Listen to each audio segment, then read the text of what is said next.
Collective subconscious mind क्या यही अनंत सृष्टि है जो हर पल फेर रही है?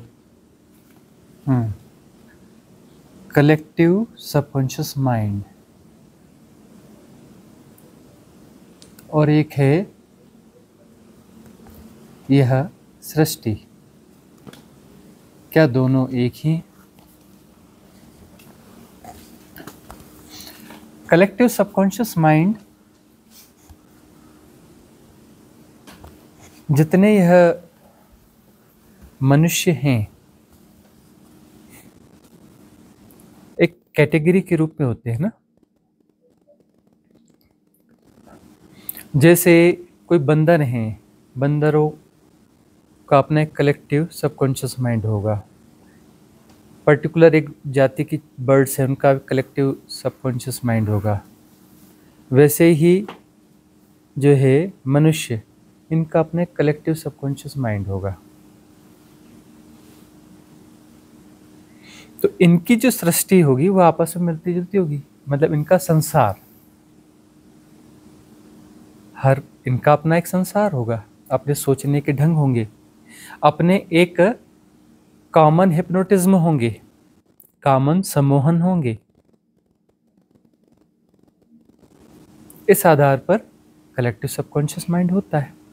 इवन कहीं का भी संघ है साधना का, वो कैसे काम करता है, इनका एक कलेक्टिव सबकॉन्शियस माइंड बिल्ट हो जाता है। बॉन्डिंग होती है आपस में। बॉन्डिंग का मतलब कलेक्टिव सबकॉन्शियस माइंड एक हो रहा है। बॉन्डिंग का मतलब क्या होता है कि हमारा जो कलेक्टिव सबकॉन्शियस माइंड है वो एक हो रहा है। किसी के साथ जो संबंध विकसित होते हैं, मतलब उन दोनों के साथ में जो हमारा सबकॉन्शियस माइंड है वो कहीं अटैच हो रहा है। तो ऐसे बहुत सारे कलेक्टिव सबकॉन्शियस माइंड्स को हम जी रहे होते हैं। एक परिवार है, साथ में रह रहा है, उनका अपने कलेक्टिव सबकॉन्शियस माइंड होता है। उसकी एक लेयर होती है, मल्टी लेयर्स होती है, मल्टी लेयर्स होती है सबकॉन्शियस माइंड की। अब ऐसे ही अब राष्ट्र का है, यह है, वह है। अब राष्ट्र के नाम पर बहुत सारे लोग एक साथ खड़े हो जाते हैं, ऐसा करने लगते हैं, वैसा करने लगते हैं, मतलब कोई कलेक्टिव सबकॉन्शियस माइंड है ना। उसमें सारे लोग ऐसे खड़े हो जाएंगे, ऐसे नहीं, कुछ लोग नहीं खड़े होंगे, वो उसके साथ में मैचिंग नहीं हो रहे, उसका हिस्सा नहीं बने, वो उसके विरोध में। तो सब मल्टी लेयर्स होती है सबकॉन्शियस माइंड की। और एक सबकॉन्शियस माइंड और ऊपर भी होगा, जिसमें कि सारे जीव जंतु भी शामिल होंगे मनुष्य के साथ में। और होगा जिसमें कि ये जड़ तत्व भी शामिल होगा उस सबकॉन्शियस माइंड में, वह एक लेयर होगी। और ऊपर जाएंगे तो फिर जो है पूरी कायनात उसमें शामिल होगी, उस सबकॉन्शियस माइंड में। सबकॉन्शियस माइंड का मतलब होता है कि हम आपस में इंटरेक्ट कैसे करते हैं, हम आपस में इंटरेक्ट कैसे करते हैं, उससे ही सबकॉन्शियस माइंड बनता है। किसी भी चीज के साथ कोई टकराहट होती है तो उसके साथ संबंध बनता है, अच्छा बुरा ऐसा वैसा, हम उसे फिर एनालाइज करते हैं, शब्द देते हैं, कुछ करते हैं, लेकिन हर टकराहट के साथ में कोई बंध बनता है ना? तो इस प्रकार से यह अपडेट होता चलता है, सबकॉन्शियस माइंड अपडेट होता चलता है, उसकी मल्टी लेयर जो है अपडेट होती चलती है। और इससे ये कायनात, यह सृष्टि, इसकी माया काम करती है। और यही सबसे पेचीदा मामला भी है, बहुत पेचीदा मामला है। अब साइकोलॉजी है, साइकोलॉजी की स्टडी होती है, उसमें क्या होता है, तुम्हारे सबकॉन्शियस माइंड का एनालाइजेशन होता है, उसकी स्टडी होती है।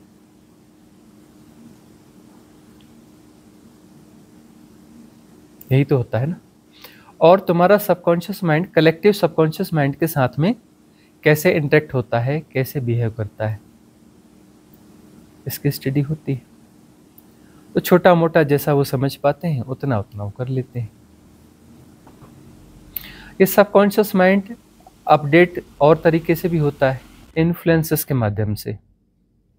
तो इन्फ्लुएंस तुम्हें इंटरेक्ट करते हैं, तुम्हारे साथ इंटरेक्शन है ना, इन्फ्लुएंस तुम्हारे साथ इंटरेक्शन करेगा और वो तुम्हें अपडेट कर देगा, तुम्हारे सबकॉन्शियस माइंड को अपडेट करेगा। तो तुम्हारा जो इंटरेक्शन है कलेक्टिव सबकॉन्शियस माइंड के साथ वो बदल जाएगा। उसमें जो है उस इन्फ्लुएंस ने किसी के प्रति तुम्हारा आकर्षण नहीं है, उस सेगमेंट, उस परिस्थिति, उस बिहेवियर पैटर्न, उसके प्रति तुम्हारा आकर्षण पैदा किया। तो सब कलेक्टिव सबकॉन्शियस माइंड में वैसे जितने भी पैटर्न एग्जिस्ट कर रहे होंगे, वैसी जितनी भी चीज़ें एग्जिस्ट कर रही होंगी, उनके साथ में तुम्हारा कोलैबोरेशन हो जाएगा, जुड़ाव हो जाएगा। अब वह इन्फ्लुएंस बड़ा हो जाएगा, अब वह इन्फ्लुएंस तुम्हें ऑपरेट करेगा, तुम्हारे सबकॉन्शियस माइंड को ऑपरेट करेगा, क्योंकि तुमने उसके साथ रेजोनेंस बना लिया है, वह तुम्हें ऑपरेट करेगा। तो इन्फ्लुएंस अब और बड़ा हो गया। तो कोई भी इन्फ्लुएंस यदि आता है शुरुआत में, तो बाद में वो उसका विकास होगा। विकास क्यों होगा? क्योंकि कलेक्टिव सबकॉन्शियस माइंड में उससे रिलेटेड जितने भी इन्फ्लुएंसेस होंगे वो तुम्हारे साथ जुड़ते चले जाएंगे, है ना। अब जैसे कोई व्यक्ति क्रोध करता है, तो कई बार वो कहता है क्रोध करते करते बोले अचानक एक बार ऐसा हुआ कि मैं बहुत ज़्यादा आपे से बाहर हो गया और मैं वैसा कर गुजरा जैसा मैं कभी कर ही नहीं सकता था। मैं क्रोध में किसी को डांट डपट सकता हूँ, किसी को मारपीट तो नहीं कर सकता, लेकिन मैंने खूब मारपीट की और किसी के साथ बहुत ज़्यादा अत्याचार किया, बहुत ज़्यादा मारपीट कर दी। वो मैं ऐसा कर ही नहीं सकता, लेकिन मैंने कर लिया। अब हुआ क्या कि कलेक्टिव सबकॉन्शियस माइंड में उस क्रोध से जुड़े हुए जितने भी और इन्फ्लुएंसेस रहे होंगे, तुमने उनके साथ में रेजोनेंस कर लिया, उनको अपनी हैकिंग दे दी, अपना एक्सेस दे दिया, उसने हैकिंग कर ली। बेहोशी में ही दिया, लेकिन हो गया, हैक कर लिया। कुछ ना कुछ था जोड़, तभी तो हैक हुआ ना। जोड़ होता ही नहीं तो हैक कैसे होता?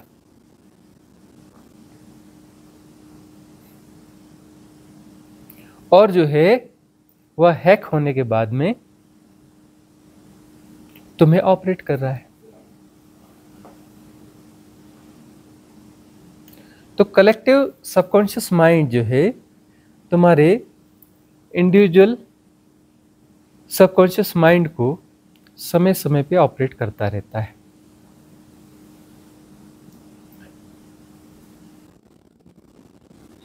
अब ये जो है यह लेयर बहुत बड़ी है, बड़ी लेयर है। अब वह भी तो एक सृष्टि है ना, गौर से देखोगे कलेक्टिव सबकॉन्शियस माइंड भी तो एक सृष्टि है ना। जैसे मल्टी लेयर्स है डायमेंशंस की, वैसे तो अभी बहुत सारी लेयर्स है ना, तो यह भी तो एक लेयर ही है ना, यह भी तो एक सृष्टि है ना। यहाँ कुछ बन बिगड़ रहा है, सृष्टि का मतलब क्या है? वहां बन बिगड़ रहा है, कुछ अपडेट हो रहा है, वही तो सृष्टि है।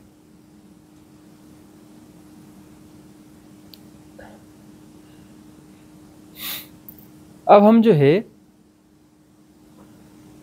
जो भी सबकॉन्शियस माइंड है उसकी शुद्धि कर रहे हैं। मतलब ऐसा है कि कोई भी इन्फ्लुएंस, अच्छे बुरे का सवाल नहीं, कोई भी इन्फ्लुएंस जो है हम तक ना आ पाए। पहले तो बुरे बुरे का करते, फिर धीरे धीरे अच्छे का करते। एक स्थिति ऐसी हो जाती कि कोई भी इन्फ्लुएंस हमें हैक ना कर पाए, हमें ऑपरेट ना कर पाए, तो सारे इन्फ्लुएंस जो है विड्रॉ हो जाते। तो वो क्या हो जाता है? कॉन्शियस माइंड हो जाता है। फिर सबकॉन्शियस माइंड को नहीं जी रहे, हमारे पास सिर्फ कॉन्शियस माइंड है। और जैसे कॉन्शियस माइंड होता है तो हमारा इंटरेक्शन कहाँ होता है? फिर कलेक्टिव कॉन्शियस माइंड, सार्वभौम चैतन्य मन, उसके साथ कलेक्टिव कॉन्शियस माइंड उसके साथ अटैच होते हैं। उसे हम कहते मन है, लेकिन वह मन नहीं है। कलेक्टिव कॉन्शियस माइंड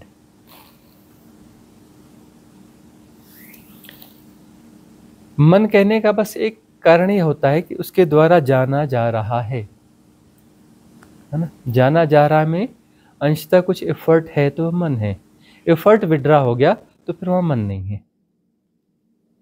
एफर्टलेसनेस यदि आ गई तो वहाँ परमात्मा है।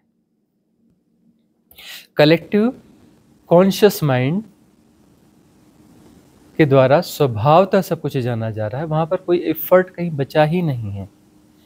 विदाउट एफर्ट सब कुछ जानना हो रहा है, जो जैसा है स्वभावतः जानना हो रहा है।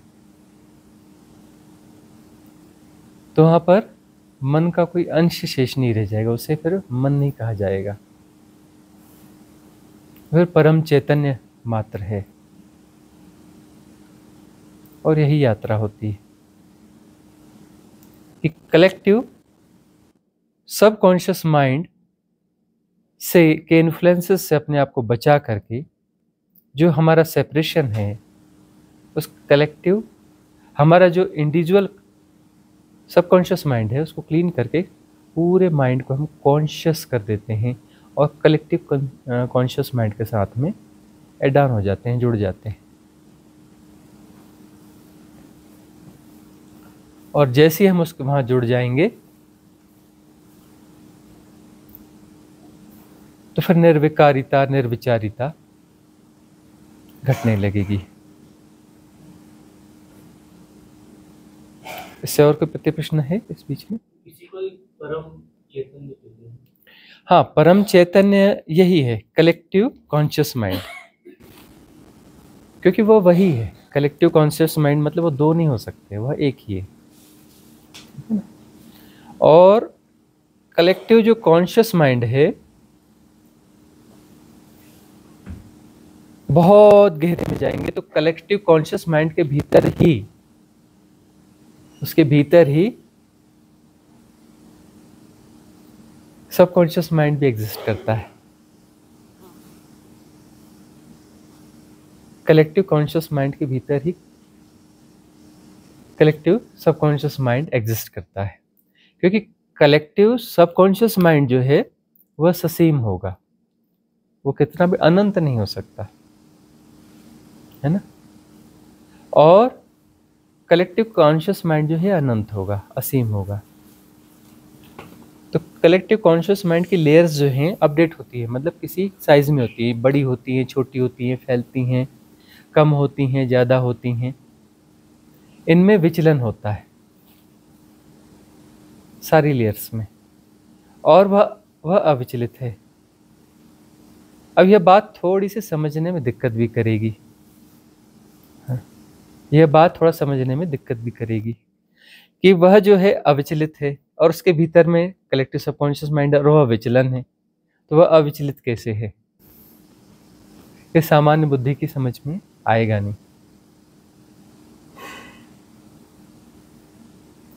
ये खेल का हिस्सा है। ये ऐसी ही बात है कि जैसे अंधकार अनंत है, असीम है, और उस डिवाइन डार्कनेस परम अंधकार में प्रकाश की घटनाएं घटती रहती हैं। प्रकाश पैदा होते हुए फैलते हैं, नष्ट होते हैं। प्रकाश की अनंत घटनाएं घटती रहती हैं, उनके उसके छोटे मोटे हिस्सों में कहीं प्रकाश पैदा होते हैं, नष्ट होते हैं, और वह डिवाइन डार्कनेस अनंत है, असीम है। अब यहाँ एक और बात है, यहाँ पर ऐसा लगता है जैसे कुछ द्वैत जैसा है, तो और गहरे में जाएंगे इसको समझने के लिए। तो प्रकाश क्या है? अंधकार का सृजन है, वह उसके होने का ढंग है। एक्चुअली वह टूटा नहीं है, वह उसके होने का ढंग है। वो अंधकार कभी कभी किसी जगह पर प्रकाशमान होता है और वापस अपने आप में समा जाता है, फिर अंधकार बन जाता है। उसी में से निसृत होता है प्रकाश और वापस उसी में समा जाता है, उस महाअंधकार में। तो ये टूटा नहीं है, उसके होने का ढंग है। ऐसे ही जो है, जो कलेक्टिव कॉन्शियस माइंड है, उसमें से कुछ यह नृत्य जैसा पैदा होता है कुछ समय सरवाइव करता है और वापस उसमें समाहित हो जाता है। ऐसे मल्टीपल कलेक्टिव कॉन्शियस माइंड पैदा होते रहते हैं, ग्रहों, नक्षत्रों, सभ्यताओं के हिसाब से, डायमेंशन के हिसाब से पैदा होते रहते हैं, नष्ट होते रहते हैं, पैदा होते रहते हैं, नष्ट होते रहते हैं, अपडेट होते रहते हैं। ये कलेक्टिव कॉन्शियस माइंड के भीतर की घटना है। जैसे प्रकाश पैदा होता है, नष्ट होता है। सापेक्षिक रूप से देखेंगे तो यह एक बड़े कालक्रम की घटना है, बड़े कालक्रम की घटना है सापेक्षता में देखेंगे तो। और बियॉन्ड टाइम एंड स्पेस, उस कलेक्टिव कॉन्शियसनेस में रहकर देखेंगे तो समय होता ही नहीं, तो बड़ा और छोटा तो कुछ होता ही नहीं है।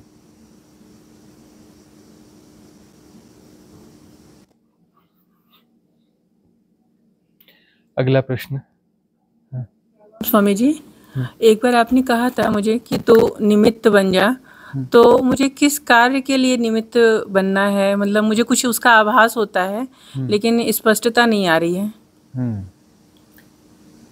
कि निमित्त हो जाओ, हर व्यक्ति को होना है निमित्त। वो व्यक्ति के रूप में जी रहा है, अपने व्यक्तित्व को बचा रहा है, अपने सेपरेशन को बचा रहा है ना? उसे निमित्त होना है। निमित्त होने का अर्थ है वो अपने सेपरेशन को नहीं जिएगा,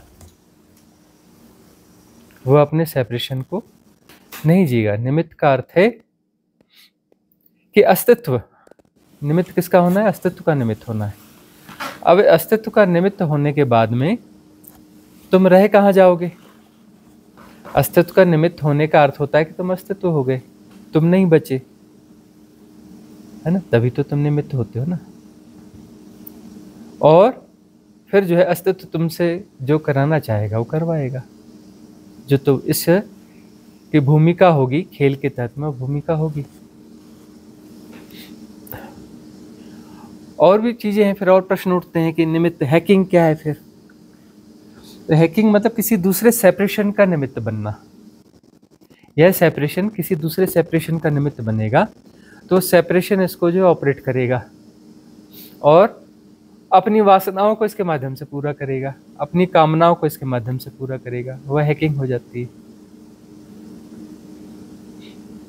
अस्तित्व का निमित्त होना है। अस्तित्व का निमित्त होंगे, एग्जिस्टेंस के निमित्त होंगे तो फ्लावरिंग होती है, वहाँ खिलावट होती है। अस्तित्व ने यहाँ जो भी क्रिएट किया है वो बीज है। जो कुछ भी सेपरेशन है ना, वो सेपरेशन एक्चुअली बीज है और उनको क्या है? फूल बनना है। फूल बन गए बात पूरी हो जाती है। अभी तुम बीज के अंदर कसमसा रहे हो, उसके अंदर तुम कसमसा रहे हो। साधना क्या है? तुम्हें जो है गड्ढा खोद करके उस बीज को भीतर डाल दिया जाता है, पूर दिया जाता है। तुम कहते हो नहीं नहीं ये गड़बड़ है, मुझे जमीन के अंदर डाला जा रहा है, मिट्टी पूरी जा रही है और मैं फट जाऊंगा, मर जाऊंगा। लेकिन उस मरने में पुनर्जीवन है।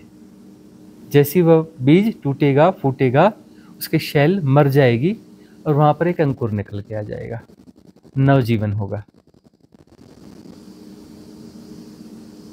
और वह बड़ा होगा। बड़ा होते होते उसमें फूल खिल जाएंगे। फूल खिलना उसकी परिपूर्णता है।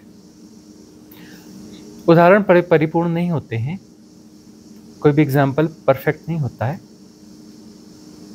तो यहां तुम फ्लावरिंग के लिए हो, तुम एक बीज हो और फ्लावरिंग के लिए हो, और यही खेल है। सृष्टि का कोई और खेल नहीं है।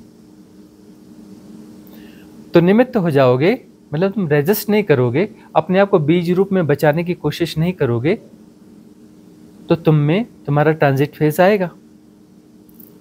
तुम दबोगे मिट्टी में, तुम्हारी शेल फूटेगी और फिर जो है एक पादप निकलेगा। वो पादप विकसित होगा और उसकी आंतरिक स्थिति, उसकी पराकाष्ठा फूल है, फ्लावरिंग।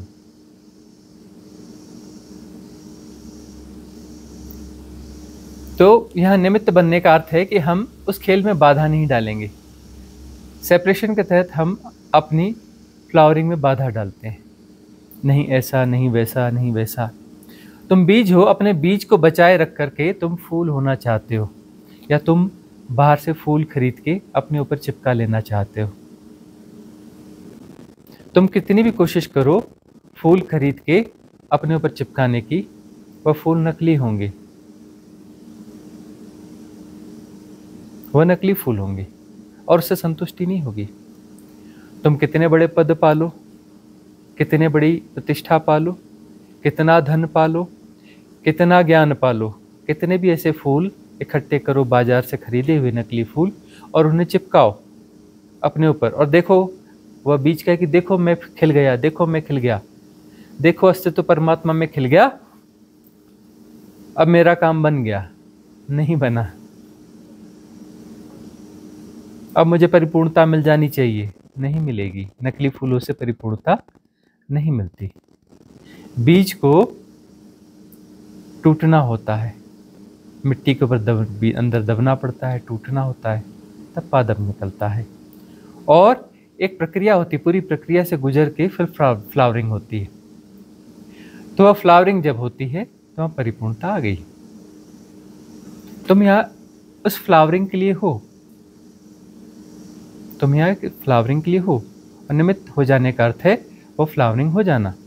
यदि तुम्हारी फ्लावरिंग नहीं हो पा रही है तो तुम जो है रॉन्ग पाथ पे हो। यदि फ्लावरिंग हो जाती है तो तुम राइट पाथ पे हो।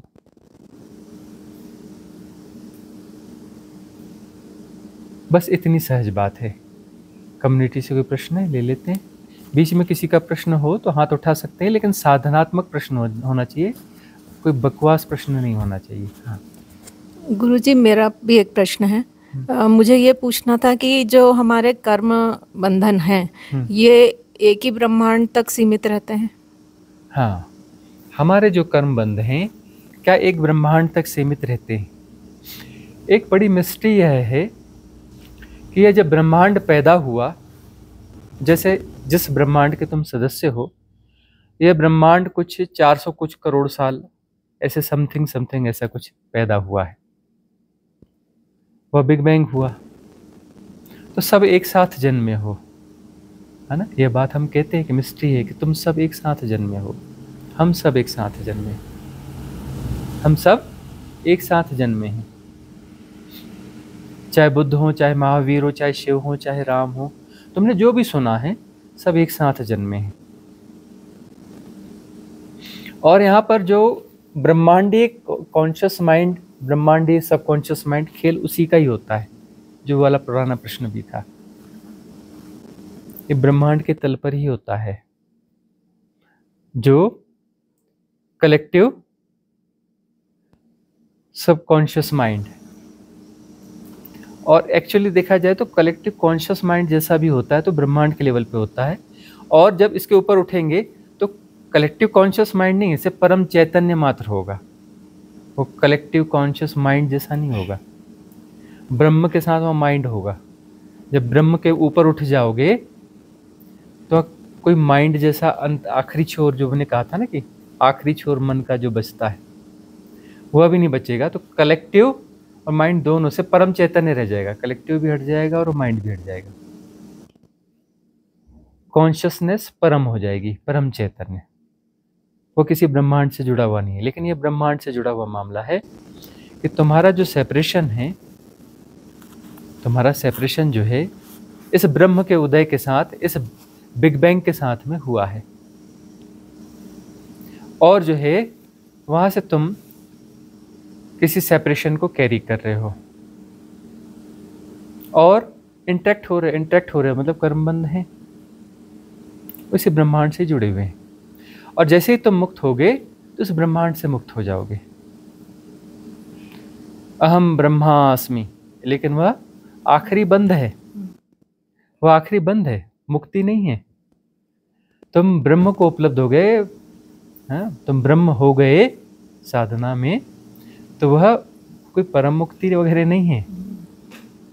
यदि तुम ब्रह्म होके रहोगे तो हो सकता है कि जब तक ये ब्रह्म चलेगा तुम उसमें फंसे रहो, अपने ब्रह्मपन को जीते रहो। है ना? परम मुक्ति ब्रह्म से ऊपर उठने में। जब तुम ब्रह्म से ऊपर उठ जाते हो तब जो है यहाँ का कोई भी कर्म शेष नहीं रह जाता, कोई भी कर्म शेष नहीं रह जाता, और सारे कर्म बंध जो है इस ब्रह्मांड में ही विसर्जित करने होते हैं। जब यह ब्रह्मांड होगा तो ये खेल परिपूर्ण होगा, उसमें जो भी कर्म शेष रहे होंगे जिनके जैसे भी जो रहा वो सब समाप्त हो जाएंगे। कैसे समाप्त हो जाएंगे? क्योंकि वो आपस में मर्ज हो जाएंगे। जब दूसरा बचा ही नहीं तो फाइनली क्या होगा? फाइनली तो आपस में मर्ज हो जाएंगे। पूरा ब्रह्मांड जैसा भी फैल रहा है ना, द एक्सपांडिंग यूनिवर्स, बाद में सिकुड़ने लगेगा, बाद में यह जो है सिकुड़ने लगेगा। तो फिर सिकुड़ते सिकुड़ते सिकुड़ते सिकुड़ते किसी पिन पॉइंट पे आएगा और शून्य हो जाएगा, ब्लैक होल। वह निर्वाती अनंतता फिर प्रकट हो जाएगी, वह डिवाइन डार्कनेस फिर प्रकट हो जाएगी।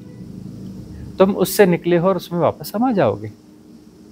पूरा ब्रह्मांड उससे निसृत हुआ है, उस शून्य तत्व से, उस डिवाइन डार्कनेस से, उस निर्वाती अनंतता से, वहीं से प्रकट हुआ है। शून्य से सब सृजित हुआ है, वापस शून्य में समा जाएगा।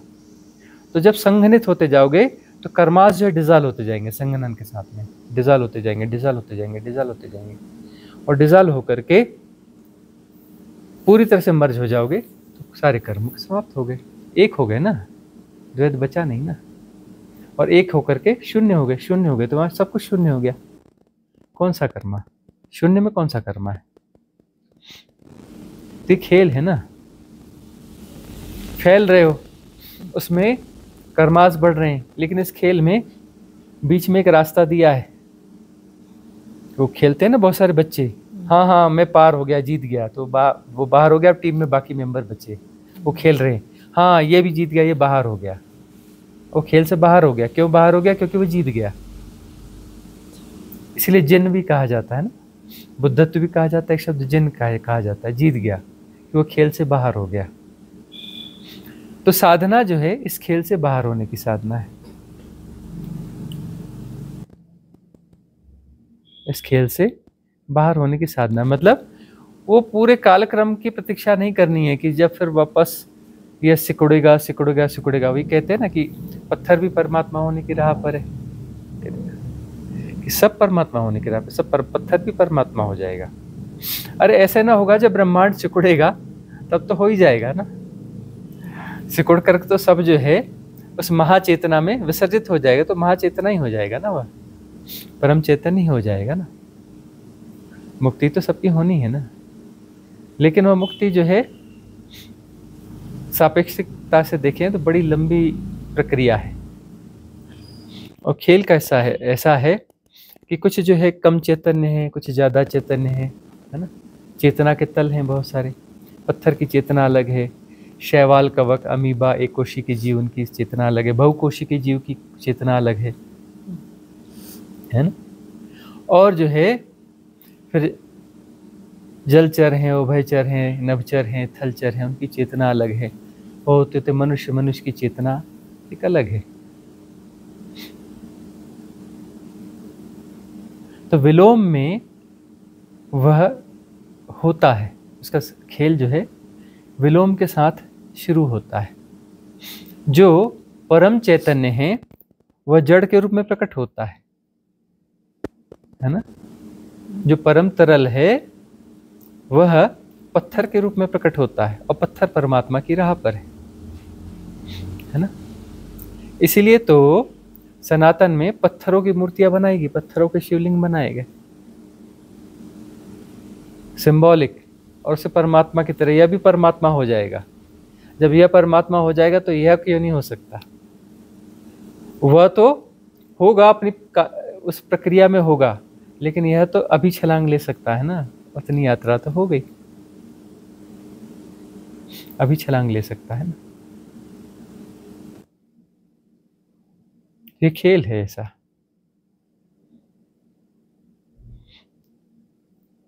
तो ये खेल पूरा होने के करीब करीब है, और पूरा होने के करीब करीब है, मनुष्य हो गए हो, लेकिन परम चैतन्य के महासागर में तुम छलांग लेकर विसर्जित नहीं हो रहे हो, नहीं हो रहे हो तो दुख होता है।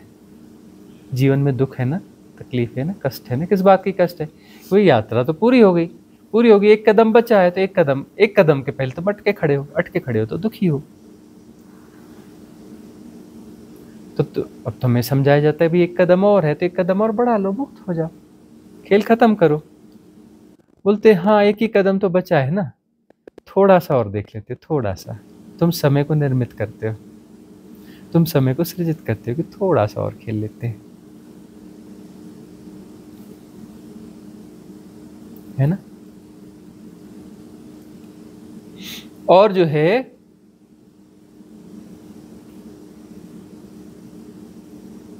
थोड़ा सा और खेलने के लिए तुम फिर बहुत सारी तुम्हारी टॉप प्रायोरिटीज हैं कि पहले यह हो जाए, फिर यह हो जाए, फिर वह हो जाए। वो तुम्हारा थोड़ा सा खेल कभी खत्म ही नहीं होता, वो थोड़ा सा खेल तुम्हारा खत्म ही नहीं होता। तुम कहते हो थोड़ा धन और हो जाए, फिर अपना साधना को आगे बढ़ा लेंगे, वो एक कदम उठा लेंगे। थोड़ा पद मिल जाए, एक बार पद को भोग लें, फिर कर लेंगे। कुछ शारीरिक संबंधों को भोग लें, या कुछ इसको भोग लें, तरह तरह की चीजें हैं, यह भोग लें, वह भोग लें, वह भोग लें।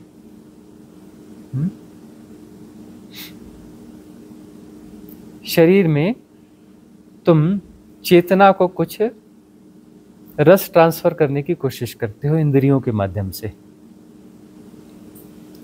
और उस छोटे छोटे रस से कहते हो कि ये भोग लो, इससे सब मिल जाएगा। वो छोटा सी एक बूंद मिलती है, कहते हो तुम इससे कुछ मिल जाएगा, इससे कुछ मिल जाएगा, इससे कुछ मिल जाएगा। अरे वो तो परम चैतन्य है, वहां तो परम सागर ही चाहिए ना। बगैर परम सागर पाए कोई संतुष्टि होने वाले नहीं है। मन जो है ना, मन तुम्हारा दुश्मन नहीं है ना। मन ही पूजा मन ही धूप, मतलब तुम्हारा बड़ा हिस्सा कहता है कि ऐसा ऐसा तुम्हें उलझाता है, तो मन जो है, मन का एक हिस्सा वो तुम्हारा दोस्त भी है। एक बूंद मिलती है ना, कहते ऐसे एक बूंद से काम नहीं चलेगा, फिर एक बूंद मिल गई इससे काम नहीं चलेगा, एक बूंद मिल गई इससे काम। तुम कुछ भी दो, तुम कहने कहा कि 1 करोड़ कमाना है, कमा लिए, बोलते नहीं नहीं नहीं, ये थोड़ा और, थोड़ा 10 करोड़ कर लेते, 10 करोड़ कमा लिए, उसके बाद सब ठीक हो जाएगा। 10 करोड़ के बाद नहीं, थोड़ा और 100 करोड़ कर लेते हैं। तो वो जो है, तुम कुछ भी करो और उसे कुछ बूंद पिलाते रहो, तो वो कहेगा कि नहीं इससे नहीं होता, इससे नहीं होता, मुझे तो सागर ही चाहिए। बाद में तुम्हें समझ में आता है कि सागर तो भीतर है, बाहर तो सागर है ही नहीं, बाहर तो लिमिटेशन है। तुम कितना भी धन पालो, धन कभी परिपूर्ण होता ही नहीं। कितना भी बड़ा पद पालो, वो पद कभी परिपूर्ण होता ही नहीं। तुम कुछ भी यहाँ पालो, परिपूर्ण होता ही नहीं है। जब वो परिपूर्ण होता ही नहीं है तो परिपूर्ण है कहाँ पर? तुम गलत दिशा में परिपूर्ण को ढूंढ रहे हो ना। जहाँ पर टुकड़े टुकड़े हैं, उन टुकड़ों में तुम परिपूर्ण को ढूंढ रहे हो। टुकड़ा है तो उसकी सीमा होगी, आगा पीछा होगा, उसका मेजरमेंट होगा। वो परिपूर्ण कहाँ से होगा? परिपूर्ण का रास्ता अलग है ना। यह समझ, यह विवेक जागता है। भटकते भटकते भटकते भटकते भटकते तो तुम भीतर की ओर मुड़ते हो। तुम्हें पता चलता है रस तो भीतर है, बाहर रस है नहीं, रस भीतर है। तुम फिर भीतर उतरते हो और उस रस को ढूंढते ढूंढते ढूंढते भीतर जाते जाते जाते जाते जो है तुम भीतर छलांग लेते हो और उस चैतन्य के परम सागर में डुबकी लगाते हो। वहां तुमने डुबकी लगाई और वहां तुम खो जाते हो, खो जाते हो। परम आनंद। सेपरेशन के साथ परम आनंद नहीं हो सकता। सेपरेशन के साथ क्षुद्र कुछ संवेदनाएं हो सकती हैं, जिसे तुम सुख कहते हो या दुख कहते हो। सेपरेशन के साथ तुम्हें संवेदनाएं होंगी, लेकिन सुख और दुख की होंगी। ठीक है ना। थोड़ा फैलोगे तो सुख, सिकुड़ोगे तो दुख। तुम्हारी वो क्षमता होगी, इतना तुम फैल सकते हो, इतना तुम सिकुड़ सकते हो। अब तुमने वहां छलांग ली, तो छलांग लेते ही सीमा समाप्त हो गई, तुम उसमें विसर्जित हो गए। उस परम में तुम विसर्जित हो गए तो तुम परम हो गए। परम में तुम विसर्जित हो गए तो तुम परम हो गए।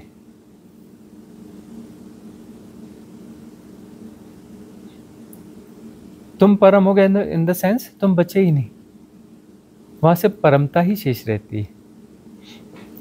और तुम्हारी तकलीफ ये रहती है कि तुम्हें वो परम चाहिए तुम्हारे सेपरेशन के साथ में। यही एक कदम है, वो एक कदम जो हम बोल रहे हैं, यही एक कदम है। भीतर भीतर तुम्हें समझ है इसकी बहुत गहरे में कि एक कदम और, एक कदम का मतलब परम तो मिल ही जाएगा, लेकिन तुम्हारी एक शर्त विड्रा कर लो कि परम तो चाहिए, लेकिन उस परम के सागर में तैरूं और मजा लूं और मुझे सब पता चलता रहे, है ना। खूब जो है आनंद मनाऊं, मैं वहां उछल कूद करूं, चीखूं चिल्लाऊं, ये करूं। ऐसा कोई सेपरेशन वहां रहेगा ही नहीं। परम आनंद में तुम नहीं रहते। तुम रहोगे तो वहां सुख दुख रहेगा, तुम्हारे साथ सुख और दुख होगा। गौर से देखो तो सुख जो तुम्हें महसूस होता है वो दुख ही है। जो दुख दुख दुख चलता है ना, टेम्पररी जो है, कहीं एक्साइटमेंट जैसा कुछ लगता है तुम्हें, तो दुख थोड़ा सा फैलता है तो तुम्हें सुख जैसा लगने लगता है, वो है दुख ही। और थोड़ी देर बाद वापस दुख में कन्वर्ट हो जाता है। एक्साइटमेंट डिप्रेशन में कन्वर्ट हो जाता है। पार्टी में जाओ ना, खूब हो हल्ला करो, बच्चे करते हैं ना आजकल, रेव पार्टी फलानी पार्टी, खूब मस्त करते हैं।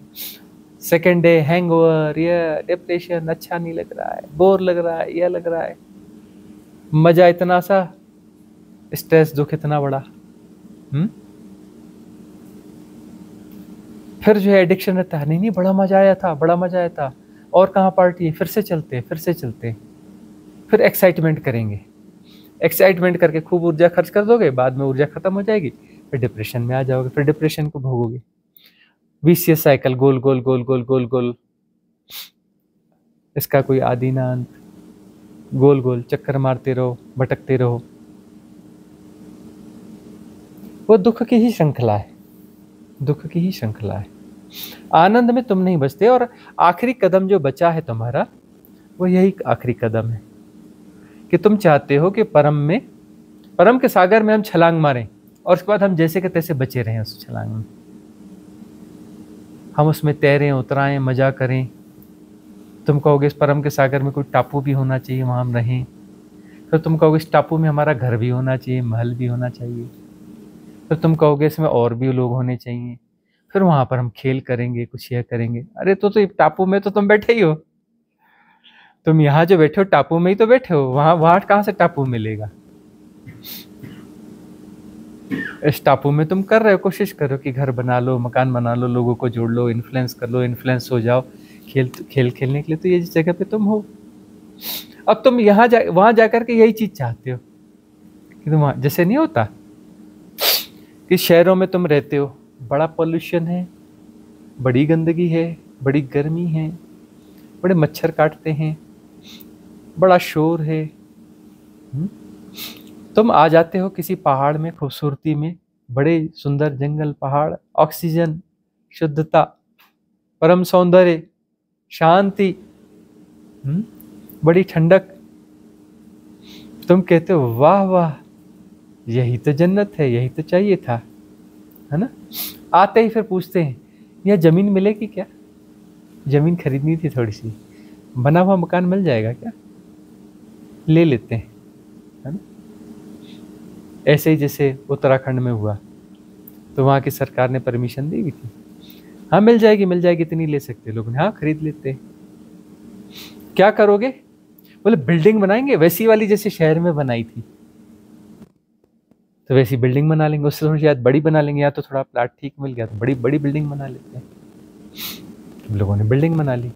अब बोले नहीं, यहाँ सड़क चाहिए, बिजली चाहिए, यह चाहिए, बैंक चाहिए, पोस्ट ऑफिस चाहिए, स्कूल चाहिए, नालियाँ चाहिए, ड्रेनेज सिस्टम चाहिए, वही सब चाहिए जो शहर में था, वह सब बनने लग गया। फिर वहाँ जाओ तो बोलते अरे जब हम यहाँ आए थे ना, गर्मी नहीं पड़ती थी, अब यहाँ गर्मी पड़ने लगी, बड़ा साफ सुथरा था, अब जो है बहुत गंदगी होने लगी है। खूब पेड़ थे लेकिन पेड़ कट गए, क्यों, बोले वो तो सब मकान ही मकान बन गए, अरे हम उनसे पूछते हैं तुमने कितने पेड़ काटे थे? मैंने भी 10-20 पेड़ काटे थे, मकान बनाए थे तब तो। फिर 10-20 पेड़ उधर से कटवा के फर्नीचर भी बनवाया था, है ना। उस समय सोचते मेरे पेड़ काटने से क्या होगा, यहाँ तो खूब जंगल। ऐसा करते करते उन खूबसूरत जगहों को तुम वही बना देते हो। तो बाय द वे वहां पर ऐसी कोई सुविधा होती उस परम तत्व के, शिव तत्व के महासागर में, कि वहां तुम अपने टापू निर्मित कर लेते। जैसे यहाँ पे बड़े टापू है ना, महाद्वीप बोलते हो, 7 हैं, ऐसे तुम वहां पर भी बना लेते बहुत सारे, और तुम वहां पर भी ये सब कुछ करने लगते, है ना। तुम कहते कि नहीं जी यहाँ पर जो है अब वह भी होना चाहिए, टाटा कंपनी का प्लांट भी होना चाहिए, क्योंकि हम कहाँ से लाएंगे सरिया लोहा। हाँ, अंबुजा सीमेंट होना चाहिए, उसका ब्रांड बड़ा अच्छा है, तभी तो बिल्डिंग बनाएंगे। फिर यह भी होना चाहिए, अरे थोड़े अपात्र लोगों को भी यहाँ एंट्री होनी चाहिए, तो मजदूरी कौन करेगा। अब उनकी पात्रता नहीं भी है तो भी उनको भेजो यहाँ पे टापू पे रहने के लिए, ताकि बिल्डिंग बनाएंगे, इंफ्रास्ट्रक्चर बनाएंगे, यह करेंगे। वहाँ जाकर तुम क्या करोगे, यही कर लोगे ना। अरे तुम परमात्मा के बीच में ही तो, ये टापू तुम्हारा बनाया हुआ है, ये अपने आप में वही था, परमात्मा ही है, परमात्मा के अतिरिक्त कुछ नहीं है। तुम परमात्मा में ही हो, तुम परमात्मा के बाहर नहीं हो। और तुमने इसमें कुछ बना लिया कि ऐसा वैसा यह वह करके तुमने सेपरेशन क्रिएट कर लिया, तुमने इन्फ्लुएंस क्रिएट कर लिए। तुम कहते हो कि ऐसा होना चाहिए वैसा होना चाहिए करके तुमने सभ्यताएं बना ली, राष्ट्र बना लिए, व्यवस्थाएं बना ली, ये सब बना ली, और यही जाल जो है तुम्हारे सेपरेशन को मजबूत किए हुए, इससे तुम हिप्नोटाइज हो गए। तुम इसके भीतर भीतर, इस जाल के भीतर भीतर में मुक्ति ढूंढते हो, जाल के बाहर नहीं, जाल के भीतर भीतर, क्योंकि इसमें तुम्हारा मोह है, तो इसमें तुम्हारा इन्वेस्टमेंट है, तुम्हारा क्रिएशन है। ये शहर, यह बजबजाते बदबू से भरे हुए शहर, ये तुम्हारा क्रिएशन है, तुम्हारा इन्वेस्टमेंट है। यह शोर शराबे पॉल्यूशन से भरे हुए शहर तुम्हारा क्रिएशन है, इसमें तुम्हारा इन्वेस्टमेंट है। तुम इन्हें छोड़ नहीं सकते, तुम इसे मोहग्रस्त हो, तुम्हारा बनाया हुआ है, तुम इसे कैसे छोड़ दोगे। ऐसे ही जो तुम्हारी सभ्यताएं हैं, जो कि बड़ी दुख तकलीफ देती हैं, बड़ी सफोकेटेड हैं, इसमें तुम्हारा इन्वेस्टमेंट, तुम सभ्यता की बात करते हो, नहीं ये हमारी सभ्यता है, ये हमारा संस्कार है, इसी सभ्यता और संस्कारों को तुम जी रहे हो। और इसमें कितनी समस्याएं हैं इस समाज में, देखा नहीं समाज में कितनी समस्याएं, इन सभ्यताओं के बीच में कितनी समस्याएं, इन नैतिकताओं के बीच में कितनी समस्याएं। नहीं ये होना चाहिए, वो नैतिकता बनती है, फिर उसको लोग तोड़ते हैं, उसको फिर लोग तोड़ते हैं। क्यों? क्योंकि वो भीतर से उसके पक्ष में नहीं है, और संघर्ष को जीते, पाखंड को जीते। तुम नियम बनाते हो और नियमों को तोड़ते भी हो, है ना। और नियम बड़े सफोकेटेड हो जाते हैं। तुम एक विशियस सर्कल में फंसे हुए हो, कहते हो मैंने नहीं बनाया, सरकार ने बनाया। सरकार कौन है? तुम्हारी बनाई हुई। सरकार में कौन बैठे हो? तुम ही तो बैठे हो, तुम्हारा ही तो कोई भाई भतीजा बैठा है। गौर से ढूंढो, तुम ही कहीं ना कहीं सरकार हो, तुम ही नियम निर्मित करते हो, तुम ही सब कुछ करते हो, फिर इन नियमों से तुम ही सफोकेशन फील करते हो।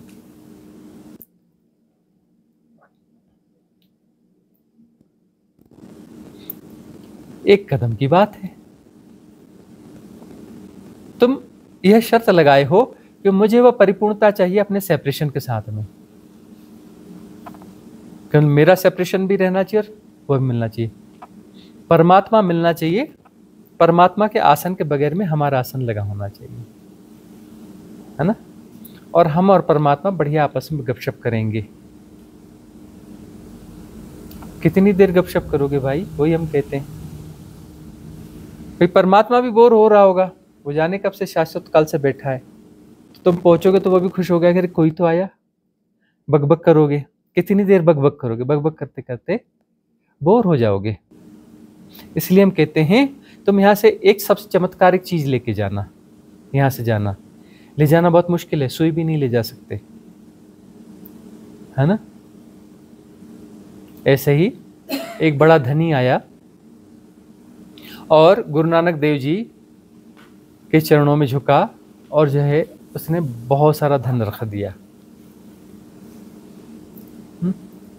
और जो है उसने फिर बहुत सारी अपनी मांगे भी रख दी, ऐसा होना चाहिए, मेरे बेटे का ऐसा हो जाए, मेरे फलाने का ऐसा हो जाए, यह हो जाए, वह हो जाए, फलाना हो जाए, ठिकाना हो जाए, यह हो जाए।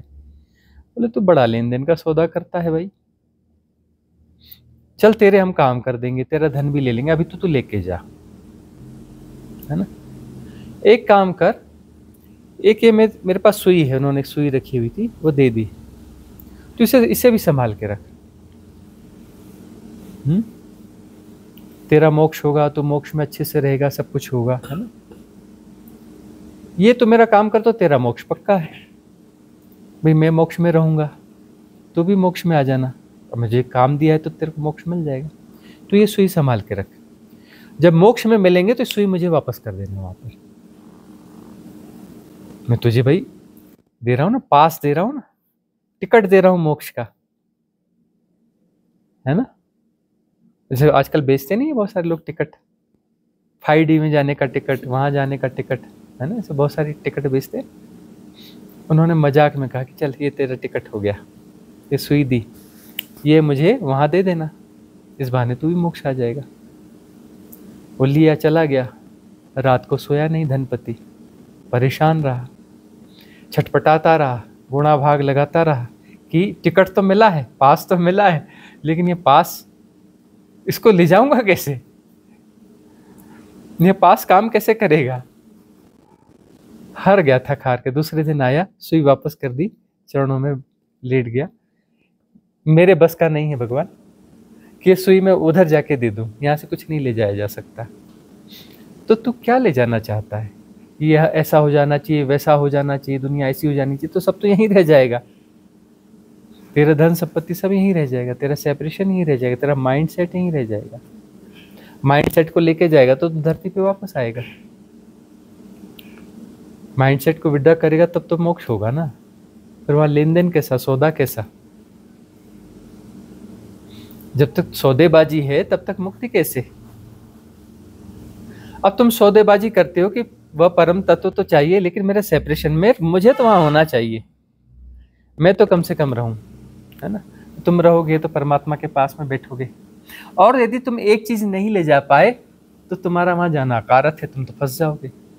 उसको क्या बोलते हैं, 52 कार्ड्स, ताश, क्या बोलते हैं उसको, और क्या बोलते हैं ताश को, कौन से कार्ड्स बोलते हैं, हाँ कुछ बोलते हैं, प्लेइंग कार्ड्स बोलते हैं, ताश, ताश के 52 पत्ते, ताश के 52 पत्ते जरूर लेके जाना, ताश के 52 पत्ते जरूर लेके जाना, क्योंकि परमात्मा भी बोर हो जाएगा, तुम भी बोर हो जाओगे, और दोनों को जरूरत पड़ेगी टाइम पास करने की, क्योंकि सेपरेशन है तो टाइम तो होगा ही ना भाई। टाइम एंड स्पेस तो वहाँ हो नहीं होता, ऐसा तो सवाल ही नहीं है। जहाँ पे परमात्मा बैठा हो और तुम भी बैठे हो, सेपरेशन को जी रहे हो, तो टाइम एंड स्पेस तो होगा।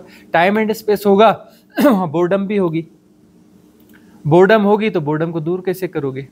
तुम कोई भी खेल खेलो, उससे तुम थोड़ी देर में बोर हो जाओगे। एक खेल ऐसा है जिससे बोर नहीं होते, तुम अच्छे अच्छे जुआड़ियों को देख लेना, सुबह से लेकर शाम तक बैठे रहते, बोर नहीं होते, वो लगातार खेलते रहते, रोज खेलते रहते। यहाँ के ग्राउंड्स में जाके देखना कितने लोग ताश खेलते रहते। लोग बोलते जीवन इनका निकला जा रहा है ताश खेलते खेलते। उनसे पूछो बोर होते, नहीं नहीं खेलना है क्या, आ जाओ आ जाओ आ जाओ बैठो। तो तुम वहां ये जरूर लेके जाना, परमात्मा तुमको बहुत आशीर्वाद देगा। तूने यार बड़ी काम की चीज लाई, मैं तो बोर हो गया था यहाँ बैठे बैठे, चल रम्मी खेलते हैं।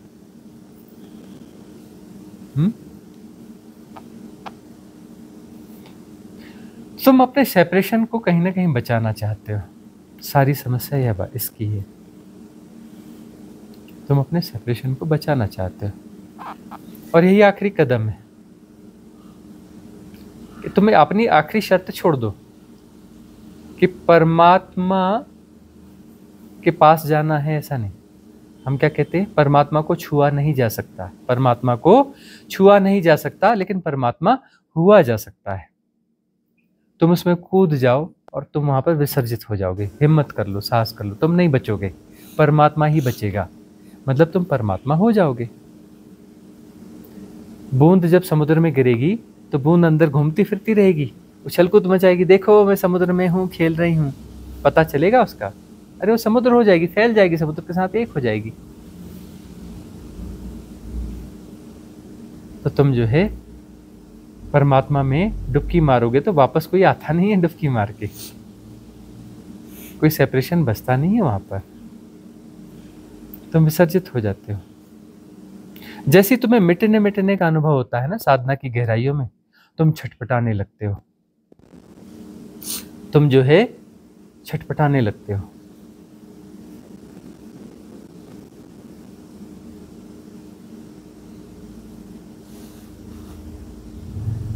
तुम्हारे पास साहस नहीं होता, तुम अपने आप को बचाने लगते हो। छटपटाट के अपने आप को बचाने का तरीका है, मतलब तुम कुछ कर रहे हो, छटपटा रहे हो, तो कुछ कर रहे हो ना, करने से क्या कर रहे हो, अपने आप को बचा रहे हो ना।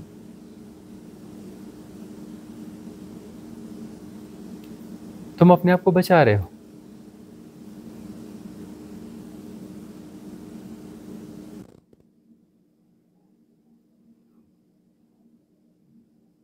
अपने आप को बचाना नहीं है, साहस मिटने का साहस है, यह मिटने का मार्ग है,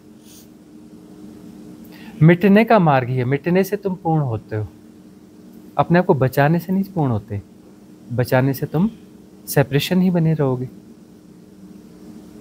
मिटने से तुम पूर्ण होगे। ये मिटने का मार्ग है। एक आखिरी प्रश्न लेते हैं, फिर ये सभा समाप्त करेंगे। कोई प्रश्न है जी? सुनीता अरोरा जी का प्रश्न है फरीदाबाद से। प्रणाम गुरु जी। एक समय था मेरी साधना अच्छी चल रही थी, मन में सबके लिए करुणा का भाव रहता था, मन आनंदित रहता था। लाइफ में बहुत उतार चढ़ाव के बावजूद क्या एक्सपीरियंस किए और एक्सपीरियंस भी हुए।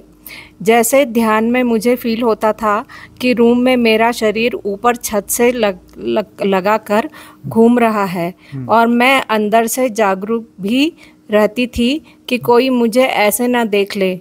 मुझे नीचे आने ही में इससे डर से अपने आंखें खोल देती थी। कई बार मुझे किसी वस्तु की ज़रूरत होती थी तो उसका अपने आप अरेंजमेंट हो जाता था। मार्गदर्शक न मिलने के कारण आध्यात्मिक पथ की प्रोग्रेस रुक गई है। गुरुजी मुझे गाइड करें। साधना पूर्व जन्मों में रही है तो इस जन्म में भी साधना घटेगी, और साधना घटी उसमें पूर्व जन्मों की जो स्टेजेस हैं वह सहजता से मिलती जाती हैं, वह मिलती चली गई, मिल गई। अब जो है एस्ट्रल बॉडी जो है वह सक्रिय हो गई, वह शरीर निकल के जाने लगा। ठीक है, बड़ा आनंद सब कुछ, क्योंकि भीतर के तलों को भी जी रहे थे तो सब कुछ अच्छा। और वहां पर जो है ऐसी स्थिति भी हुई कि मैनिफेस्टेशन भी होता रहा। पिछले जन्मों की क्षमताएं रही हैं मैनिफेस्टेशन की, तो जो चाहा वह मिल गया मैनिफेस्टेशन। अब मैनिफेस्टेशन में क्या चाहा होगा, घर की जरूरत की चीजें, धन या वह कुछ कुछ चाहा होगा, उसको साधना को पुष्ट करने का उपकरण नहीं बनाया, उस क्षमता को इधर उधर खर्च कर दिया। तो खर्च करते रहे, तब जब तक धन था बड़ा मजा आता रहा, है ना, खर्च करने में। वह अर्जित धन था, पूर्व जन्म का पुण्य था, वह खर्च होता रहा, बड़ा सब कुछ अच्छा अच्छा लगता रहा। अब जो है धन हो गया खर्च, तो अब जो है स्टक हो गए। अब कहीं बाहर जाना है, किसी को एंजॉय करना है, पार्टी में उधर जाना है, जेब खाली है, अब कहाँ से करोगे, है ना। होता है ऐसा, स्वभाव तो होता है, क्योंकि किसी सदगुरु की शरण में नहीं आए तो इस प्रकार का हो जाता है। अब क्या करना है, अब फिर से साधना शुरू करनी है।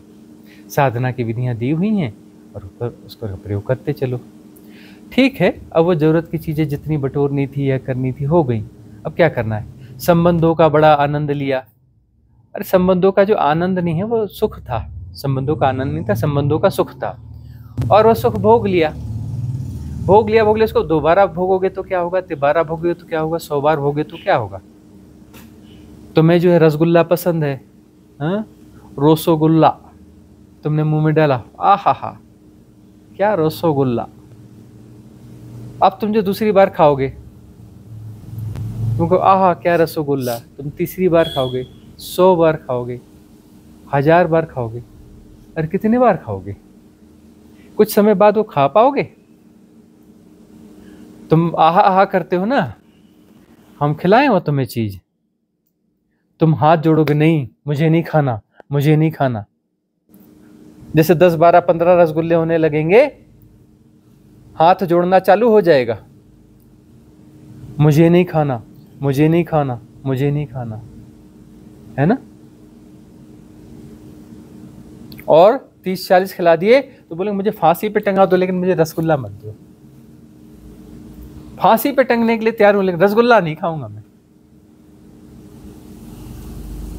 हो जाएगा ना? तो कब अब वो जो जीना था संबंधों को, इसको उसको, उबे नहीं अभी तक, बेहोशी में जिया होगा। होश में जीते तो उब जाते और बाहर हो जाते। अरे कब तक उसको ऐसे गोल गोल चक्कर लगाते रहोगे? इसलिए सजगता से जीना होता है।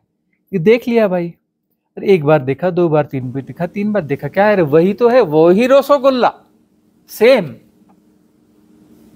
फिर उसको दोबारा लेने की क्या जरूरत है?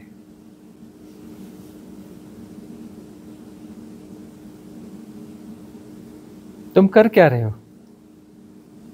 थोड़ा सा इधर उधर रसगुल्ला खाते, फिर रसगुल्ला फिर अब हो गया, तो अब तुम जो है कुछ तीखा ढूंढते हो, कुछ खारा ढूंढते हो, कुछ कड़वा ढूंढते हो। जिंदगी में पूरे अप एंड डाउन्स को झेलते हो। अप एंड डाउन्स भी आए इनके जीवन में, अप एंड डाउन्स करते हो। अप एंड डाउन्स के बाद में फिर रसगुल्ला आता है, ओहो रसोगुल्ला, फिर अच्छा लगने लगता है, फिर रसोगुल्ला खाए, आ हा क्या बात है। फिर मन मरने लगा तो फिर टेस्ट चेंज करते हो, फिर कड़वा भी चाहिए, फिर तीखा भी चाहिए, फिर खारा भी चाहिए, इधर उधर अप एंड डाउन्स को जीते हो। फिर वहां आ जाते हो। तुम्हें दिखता नहीं कि कैसा साइकिल है? तुम इधर पहुंचे रसोगुल्ला, फिर पतन, फिर ये up and down, up and down, up and down, फिर रसोगुल्ला, फिर पतन। और गौर से देखोगे तो ये सब गोल साइकिल है, गोल गोल गोल गोल चक्कर मार रहे हो। इस गोल चक्कर से ही तो बाहर निकलना है, यही तो प्रज्ञा विकसित करनी है। तुम कहते हो सब ठीक होना चाहिए, सब ठीक होना चाहिए, सब ठीक हो जाए और हमेशा के लिए ठीक हो जाए, मेरा घर परिवार ठीक हो जाए, मेरे चाहने वाले सब ठीक हो जाएं, मेरी धन संपत्ति ठीक हो जाए, मेरे शरीर का स्वास्थ्य हमेशा ठीक रहे, मैं शरीर में अजर अमर रहूं, हमेशा रहूं।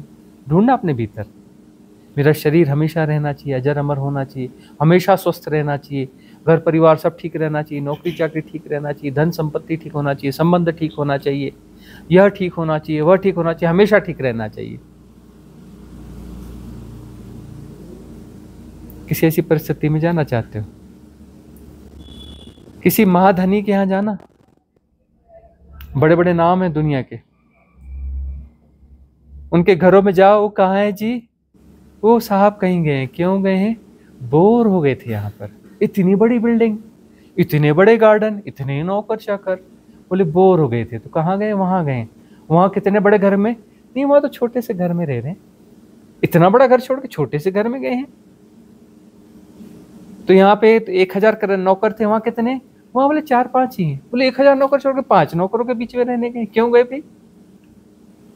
यहाँ तो 1000 नौकरों का सुख था, 5 में गए। वो इतना बड़ा बंगला जिसको घूमने में आदमी जो है सुबह से शाम लगाते थक जाए, इसको छोड़ करके छोटे से घर में रहने के लिए गए।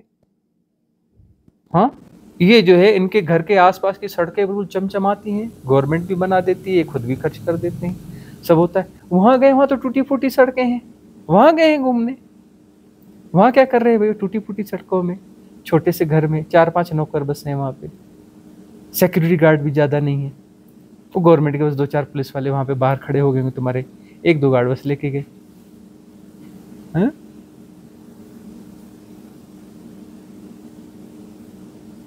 तो सब कुछ ठीक है, तो वहां पर से क्यों भाग रहा है बंदा?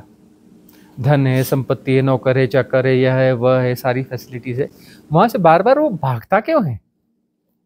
365 दिन जाओ तो वो 300 दिन गायब रहता है वहां से। अब बनाया इतना बड़ा सब कुछ, 300 दिन वो गायब ही रहता है, 65 दिन मुश्किल से टिकता है, भाग खड़ा होता है। वो बड़ा आदमी इतना सिस्टमेटिक उसने बिजनेस वगैरह कर रखा है, उसको जाने की जरूरत ही नहीं है किसी ऑफिस में, दफ्तर में। कई दफ्तर बने हैं, फलाने दफ्तर गए थे, हाँ गया था, 3 साल पहले मैं एक बार गया था, 2 घंटे रहा था वहां पे उस दफ्तर में, उसका दफ्तर है। बोले कितने? हाँ कितने दफ्तर हैं? अरे भाई पीए बता कितने दफ्तर हैं? 445।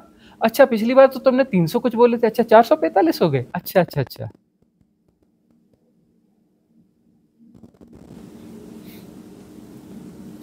और जो है वो भाग रहा है, इधर भाग रहा है, उधर भाग रहा है, उधर भाग रहा है। तो संसार में तुम क्या बटोरना चाहते हो? जिन्होंने बटोरा उनकी हालत देख लो ना, है? उनके संबंध तो सब ठीक रहते हैं, बड़े आदमी से हर कोई अपने संबंध ठीक रखता है? तो वो संबंध मजा नहीं दे रहे, वो फिर कहीं और जा रहे। बहुत सारे बड़े आदमी को देखना, वो निकल जाते हैं, कॉमन मैन्स के बीच में बैठते हैं, कॉमन मैन्स के बीच में थोड़ा सा ऐसे बातचीत करते हैं, अपनी आइडेंटिटी छुपा छुपा के रहते हैं। वहाँ ढूंढते हैं कि वो सरलता, कोई ऐसा व्यक्ति मिले जो नेचुरल हो। रिश्तेदार तो सब इन नेचुरल नहीं है, वो तो देखते बड़ा आदमी से अच्छे से, चलो अच्छे, गाली भी दे तो हाँ जी बहुत मीठा बोलते हो आप, बहुत अच्छा बोलते हो, है ना, कि उससे कुछ ना कुछ सधेगा। दोस्त सब नकली, तुम्हारे दोस्त नहीं, तुम्हारे पद प्रतिष्ठा धन के दोस्त हैं।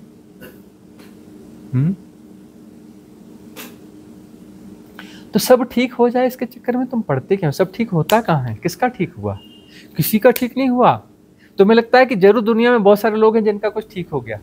अरे संसार का नियम ही कुछ ठीक नहीं होता, भीतर से ठीक होता है। तुम बुद्ध का जीवन देख लो, बाहर से ठीक कभी दिखा? बाहर से तो महावीर का जीवन देखो, कबीर का जीवन देखो, बाहर से तो उन्हें परेशानियां दी जाती रही, और लेकिन उसमें वो एडजस्ट करते रहे। हाँ बोले बाहर से ऐसा ही होता है, पता है दला कि बाहर से कुछ ठीक होता ही नहीं। कबीर को गालियां देने वाले निकलते रहे, गालियां देते रहे, बुद्ध महावीर इनको, है ना, कोई कहीं से गालियां दे रहा है, कोई चोट दे रहा है, कोई कुछ कर रहा है ना, अलग अलग तरीके से हार्म करने की कोशिश करते रहे ना।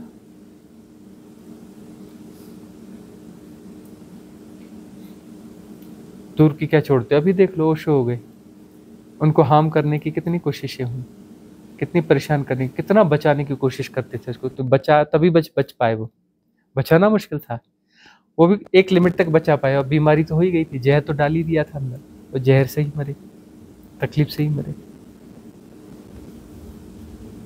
तो यह बाहर से कुछ ठीक होता है क्या? बाहर से कुछ ठीक नहीं होता। बाहर से ठीक होने वाला कोई सिस्टम ही नहीं है। तो बाहर से ठीक करने के पागलपन को छोड़ दो, क्योंकि बाहर से कभी कुछ ठीक किसी का नहीं हुआ तो तुम्हारा कहां से ठीक हो जाएगा? तुम अपवाद हो जी, किसी का नहीं हुआ होगा, मेरे साथ तो सब ठीक हो जाएगा। कोशिश करते हैं और कोशिश करते हैं।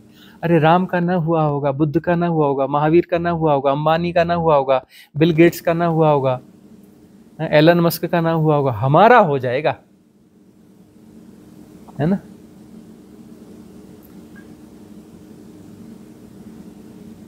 बाहर से कभी कुछ ठीक होता ही नहीं।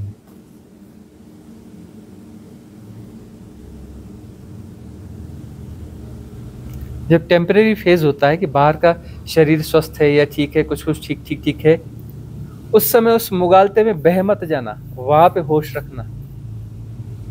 यंगस्टर्स को खास तौर पर वहां होश रखना। यह समय तुम्हारी साधना का समय है। एक समय के बाद तुम्हारे शरीर जो है रोगों से भर जाएगा, तुम्हारे ऊपर लाइबिलिटीज क्रिएट हो जाएंगी, सब कुछ हो जाएगा। तब तुम साधना में जाओगे, और साधना में जाओगे तो अरे इधर से यह खींच है, यह तान है, यह तकलीफ है, वह तकलीफ है, वह तकलीफ है? तो साधना में जाओगे कैसे? न ऊर्जा बची शरीर में वैसी।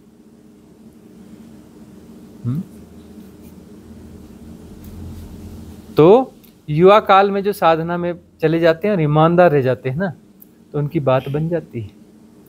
ऐसा नहीं है कि बुढ़ापे में जो है उसकी बात नहीं बनेगी उसकी भी, उसके पाथ थोड़े अलग होंगे, थोड़ा डिफिकल्टी होगी, उसको उस सब के साथ एडजस्ट करना है। हालांकि वह भी लेसन्स ही हैं। यदि सीख जाओ कि बाहर की स्थितियां कभी भी अनुकूल नहीं होने वाली, इसे स्वीकार कर लोगे तो साधना अपने आप गहरी हो जाएगी। तुम सेपरेशन को बचाना छोड़ दो बस। कदम तो एक ही है, एक दृष्टि से देखो तो कदम तो एक ही है, चाहे तुम बूढ़े हो चाहे जवान हो, एक ही कदम तो उठाना है कि अपने सेपरेशन को विड्रा करना है। सेपरेशन के साथ दुख तकलीफ बनी रहेगी। और जब तक ये शरीर में है ना, अरे बुद्धत्व के बाद में भी अपना जो है बुद्ध और ओशो और इन सबको तकलीफें देती रहे, कबीर को तकलीफें देते रहे ना। आत्मज्ञान के बाद में तो उनके शरीर जहां तक बना रहा है सेपरेशन को जी रहा है शरीर। तो समाज के बीच में तो शरीर एक सेपरेशन ही की तरह ट्रीट किया जाएगा ना। ये समाज जो सामाजिक सभ्यता है, ये जो सामाजिक कलेक्टिव कॉन्शियस माइंड है, वह किसी भी शरीर को सेपरेशन की तरह ही ट्रीट करेगा ना। भले वो आत्मज्ञानी हो, लेकिन तुम तो उसको सेपरेशन की तरह ही ट्रीट करोगे ना। उस हिसाब से ही तुम उसमें चीजें थोपोगे ना, अपनी धारणाएं थोपोगे ना। अच्छा बुरा, तकलीफ देने वाले तकलीफ देंगे ना, देंगे ही ना। एक कदम बाकी है, घूम फिर कर बात वही कि एक कदम बाकी है, ये सेपरेशन विड्रा हो जाए। सेपरेशन विड्रा हो गया तो बात बन गई। उसके लिए साहस। मरो हे जोगी मरो, मरो मरण है मीठा, तिस मरनी मरो जिस मरनी गोरख मरी दीठा। डरो मत इससे। इस सेपरेशन में भ्रांति विड्रा होगी तभी परमात्मा हो पाओगे। तुम हो तो परमात्मा नहीं होगा। तुम और परमात्मा एक साथ नहीं हो सकते। परमात्मा को छुआ नहीं जा सकता, परमात्मा हुआ जा सकता है। कैसे? जिस मरने से जग डरे मेरो मन आनंद, जिस मरने से जग डरे मेरो मन आनंद, कब मरी हों कब भेटी हों पूर्ण परमानंद। सेपरेशन को मरना पड़ेगा तो पूर्ण परमानंद तो है ही। मंगल कामना करेंगे। भवतु सब मंगलम, भवतु सब मंगलम,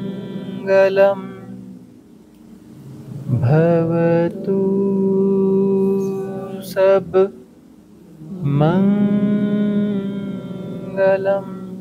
सबका मंगल हो, सबका कल्याण हो, सबका मंगल हो, सबका कल्याण हो, सबका मंगल हो, सबका कल्याण हो।